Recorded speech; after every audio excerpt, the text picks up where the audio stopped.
I'm going to tell you something you probably don't want to hear. You have no control over anyone or anything other than yourself. But the good news is that that is actually all you need to create a life that feels satisfying and fulfilling. So let's talk about control. Hi, I'm Jeremy Godwin, and I talk about looking after your mental health with simple tips based on quality research and my own experience of dealing with mental health challenges. So let's just be honest. The last few years have felt really challenging in terms of not feeling like we're in control. And it does feel a little bit as though every time we adapt to a new set of challenges, then the goalposts get moved again, and we have to adapt all over again. It's exhausting. And I'll admit that I've had my own fair share of ups and downs with everything going on in the world and closer to home. But that's the thing about control.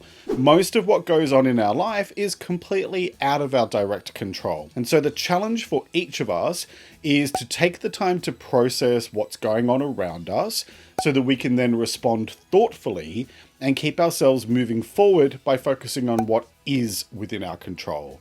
Ourselves and what we choose to do and say or not do or say. This is why you might hear plenty of people, myself included, saying that control is an illusion, because most of what we think we can control, we really can't. You can certainly influence what other people do or say, but at the end of the day, they are in full control over what they choose to do or not do. They're not a puppet, and you're not ever going to be able to make them do something that they don't want to do, which is actually a good thing, because otherwise none of us would have free will and personal choice. So why do we crave control? We crave it because feeling like we're at the mercy of events or other people can trigger fears like insecurity, anxiety, helplessness, and vulnerability. We might often find ourselves dealing with control issues when we're in triggering situations, or even more frequently if we're not fully aware of what we're doing, or if we just happen to decide that we're going to prioritize our own needs above anybody else's. But the thing is that you are ultimately responsible for how you choose to behave. And so it's up to you to learn how to let go of the need to try and control everything around you. So here are some tips on how to do that, starting with understand your need for control. Now, this will probably take you a lot more work than just watching a few minutes of a YouTube video. Hell, it's something I talk about regularly with my own therapist because I can be a total control freak sometimes, a lot of the time, but all things start with self-awareness. And I talked about that in this video, which is linked in the episode description below.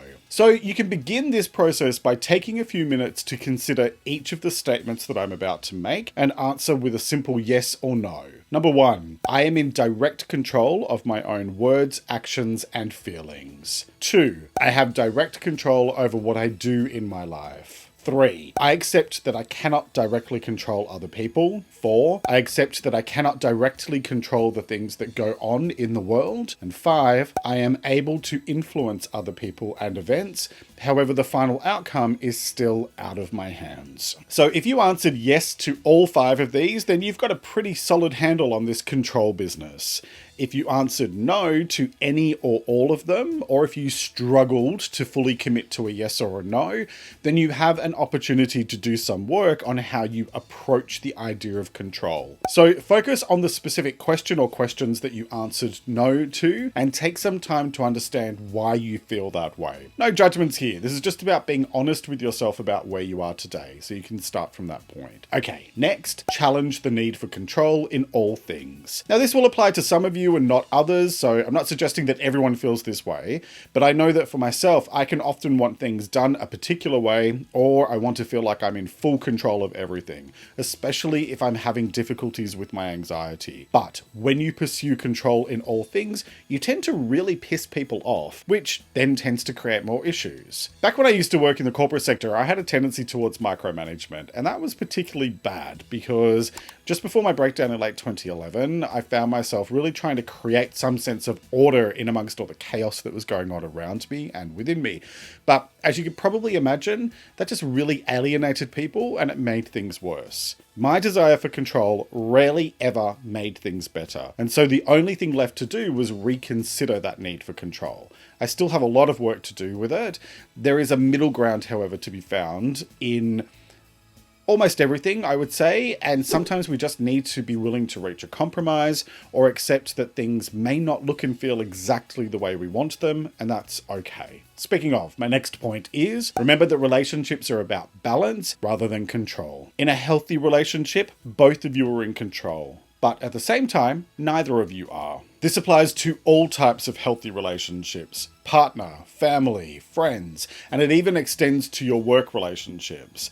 A healthy relationship involves give and take. Okay, next, be open to different opinions and perspectives. We're all individuals and we each have our own unique way of looking at the world. And so when we focus too much on why people see things differently to the way we do, we can end up becoming controlling to the point of alienating people. Don't force your perspectives on others, and remember that if it isn't harming anyone, then be kind and just let other people get on with their lives. And while we're on the subject, what people do in the privacy of their own homes and with their own lives is up to them, not you. So mind your own business. And on a related note, remember that nobody is ever going to agree with you 100% of the time, and that's okay. We're all unique individuals. Speaking of, my next point is be flexible. Because not only will people not agree with you 100% of the time, they will not do what you want them to 100% of the time either. This isn't my opinion, this is just a fact of life. If you expect the entire world to bow to your needs and wants,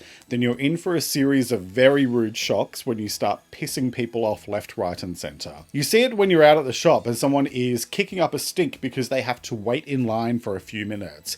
Or when you're at a restaurant and someone demands to speak to the manager because the dish they want isn't available. You cannot have things your way all the time, and if you want to get along with people, then you need to be flexible and be willing to compromise, and be willing to choose to let go of a little bit of control every now and then. The choice is yours, as it is with all things related to your well-being. So, what choice will you make today? Let me know in the comments below. And for more tips on accepting things that are out of your control, watch this video next, where I share 6 ways to be more accepting for better mental health. Thanks so much for joining me today. Take care and talk to you next time.